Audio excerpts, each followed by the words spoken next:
Hello and welcome back to another board game tier list. I'm doing some more silly games today. This one is Cat Lady, which is a blast that my wife and I love a lot. We have Cat Lady, we have the Box of Treats expansion, and we have the Kittens promo.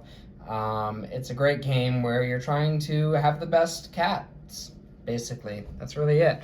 You make a grid of a 3x3 grid, and on your turn, you take an entire row or column. You get those 3 cards and put them into your display. So let's talk about which cards is the best. All right, catnip. Pretty strong, actually, I think. At the end of the game, if you have 1 catnip, that's -2 points. If you have 0, it's 0. So taking catnip is a little risky. It can backfire, but if you have 2 or 3, then you get 1 victory point for every cat that you have fed at the end of the game. And if you have 4 catnip, you get 2 victory points for every cat you have fed at the end of the game. I'm a strong believer in wanting to feed a lot of cats, so this rewards you for doing something you want to do. Kind of just scales your victory points there. I think that's pretty good. We're going to go into A. All right, here's our first cat. So the bread and butter of the game is really collecting cats and collecting food to feed them. So this guy's Chester. He requires 1 tuna to be fed, and if he's fed, he gives you 1 point. If you take cats that you can't feed, that's negative points. So you do got to be careful.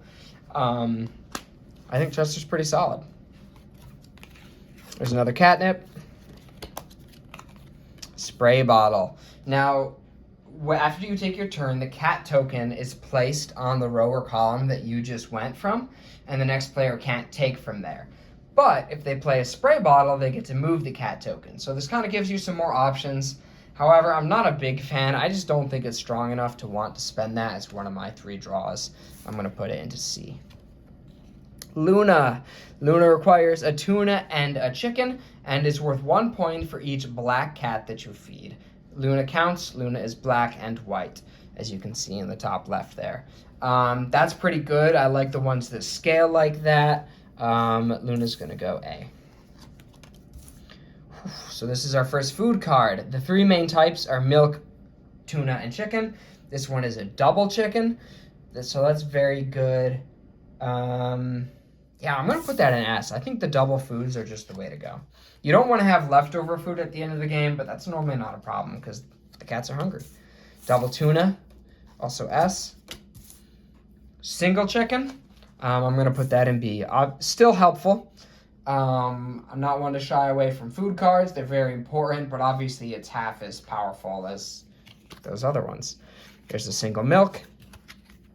Lost cat card. So at the beginning of the game, you'll flip up 3 of these special stray cats, which will probably be a separate video.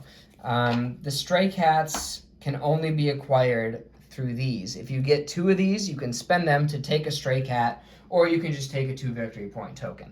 The stray cats are pretty good, so usually I think that's the way to go. That's worthwhile. But it's nice to have that flexibility. If you don't want them or if they're gone, you can just get 2 points. So I think that's going to be an A. Okay, milk. It's going to be B. Lily, 1 milk for 2 points. I mean, see, that's just better than Chester. Still wanting ingredient, but twice as many points. So I think we're going to put Lily in A. Cooper, 1 chicken for 1 point. Yeah, I don't know why Lily's just better. Henriette Van Wheel, I don't know. Henriette is all colors, requires a tuna, a